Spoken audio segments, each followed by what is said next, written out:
Hello friends, welcome to a new training session. What you see on the screen is another one, friends. We will be rendering with Twinmotion. We will be using the Numa render engine. There are exactly 70 million objects, friends, in the scene you see on the screen. Look, we can really render these in an incredibly large scene using Twinmotion, friends. The animation you see on the screen is in 4K, 60 FPS format.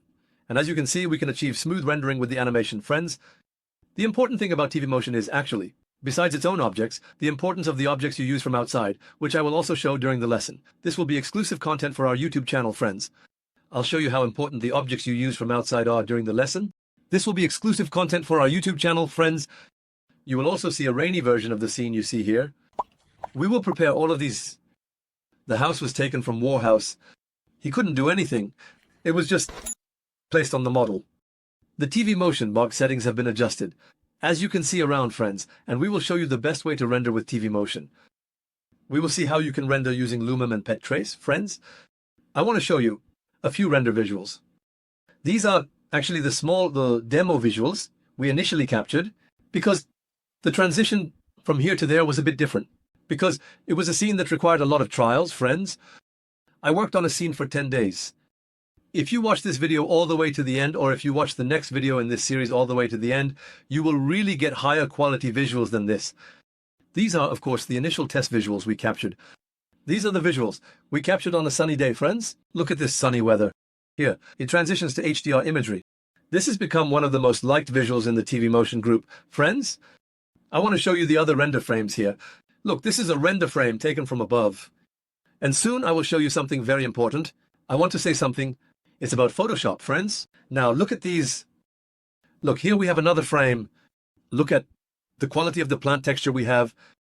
And in our scene, we are just applying the textures we created using Twinmotion here, friends.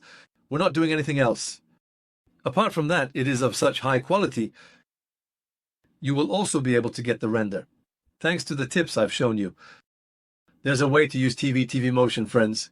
Now, while using it, you might be skipping some parts that you've done inside. There are some cinematic elements, cinematic settings. I will show you all of them in the next lesson. In the continuation of this video, friends, look, there are some events happening here. Look, there's a slightly different tone in the atmosphere. The trees over there are Twinmotion's own tree models. And soon, I will tell you something very subtle, friends. Of course, friends, there is a very important topic regarding natural events here.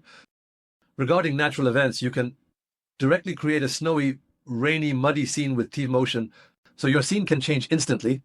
That's why it's a really beautiful event. It's a very dynamic event, friends. There are some fine details. I will show them to you during the lesson. This is an easy render. There's really not much needed here. Here we got a foggy render, friends. We got a night render here. Here we also got a top view. Now I want to tell you an important point. Guys, there is no Photoshop in any of the render frames here. Why? Because you'll see all of them during the lesson with the contrast and other settings we've prepared in Twinmotion. You'll see the professional perspective. You too can do this and similar things. You can learn about these visuals by watching this video, by watching this lesson. None of these have any clarity. There's no Photoshop, guys. There is no Photoshop. I mean, now there are people who use Photoshop. There are people who know how to use it, and there are people who don't know how to use it. But while we do this, I will show you the best way to get these images without using Photoshop. Of course, there are some important details like importing these trees, creating the terrain, and using Sketchpub and other library summaries. There's a topic I always mention, guys. I've always explained this to you, and there's a topic that our friends who constantly watch our videos are aware of. If you want to use a render engine, very well, you need to use its library very effectively, guys. If you use the library very well, you'll really get excellent results. That's why most of the materials here are taken from the library. Look.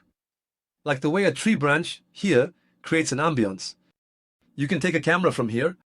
When you render with C, you can create perfect images and perfect animations, guys. And let's take a look at the other images. This is the latest frame I've received. This is also a rainy weather animation, guys. I think this should be 2K and 60 FPS.